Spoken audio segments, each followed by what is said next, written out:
ఇది బాలింత మందు అన్నమాట. షాప్లోకి వెళ్ళి అడిగితే ఇస్తారు. సొంటి, రాస్బెర్రీ, మిరియాలు ఇవన్నీ ఉంటాయి ఇందులో. ఇది బాలింతలకి, నడుము నొప్పి ఉన్న వాళ్ళకి, మోకాలు నొప్పులు ఉన్న వాళ్ళకి, రక్తం తక్కువ ఉన్న వాళ్ళకి ఎవరికైనా ఇస్తే బాగా పనిచేస్తుంది అన్నమాట. వీటన్నిటిని షాప్లో వెళ్ళి అడిగితే ఇస్తారన్నమాట. ఇప్పుడు వీటన్నిటిని మెత్తగా గ్రైండ్ చేసుకోవాలి. ఇట్లా రోల్లో వేసుకొని దంచుకోవాలన్నట్టు. పచ్చబచ్చగా దంచుకొని పొడి లెక్క చేసుకొని బెల్లంతో చేసుకుంటే సరిపోయింది.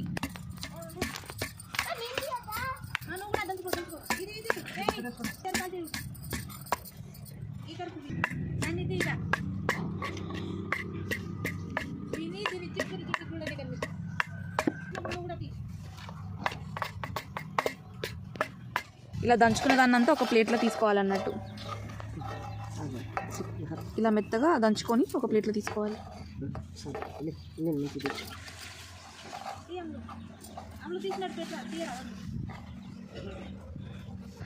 ఇప్పుడు ఒక గిన్నెలో అరకిలో బెల్లం తీసుకోండి. పావు కిలో అయినా తీసుకోవచ్చు, అరకిలో అయినా తీసుకోవచ్చు. మేమైతే ఇక్కడ అరకిలో తీసుకున్నాం అనమాట, మా జనాభా ఎక్కువ ఉందని.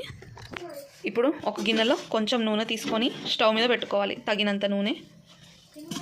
దీన్ని హై ఫ్లేమ్లో పెట్టద్దు అన్నమాట, మాడిపోతుంది. లో ఫ్లేమ్లోనే పెట్టుకోవాలి.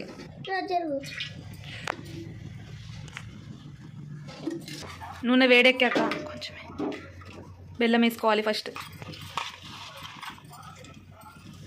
చిన్నప్పుడు మా అమ్మమ్మ బాగా చేసి పెడుతుండే నాకు. మీకు కావాల్సినంత బెల్లం వేసుకోండి. పావు కిలో అంటే పావు కిలో, అరకిలో అంటే అరకిలో. ఇలా గరిటెతో కలుపుతూ ఉండాలి, దగ్గరకు అంటుకోకుండా. బెల్లంని కరిగించాలన్నమాట. ఇలా బెల్లం అంతా పాకం వచ్చేలాగా కలుపుతూనే ఉండాలి, లేకపోతే అంటు కట్టుకుంటుంది. ఇలా బెల్లం అంతా కరిగిపోయేలాగా కలుపుకోవాలి. టీ గ్లాసుని ఫస్ట్ కొంచెం మనం ఇందాక తయారు చేసుకున్న ఆ సొంటి పిండిని వేసుకోవాలి. కొంచెమే, మిగతా స్టోర్ చేసుకోవచ్చు. అలా కలుపుకొని ఒక టీ గ్లాస్ అంత నీళ్ళు పోసుకుంటూ కలుపుతూనే ఉండాలి. ఇలా ఉండలు కట్టకుండా, ఎక్కడ ఉండలు కట్టకుండా, అడుగంటకుండా కలుపుతూనే ఉండాలి.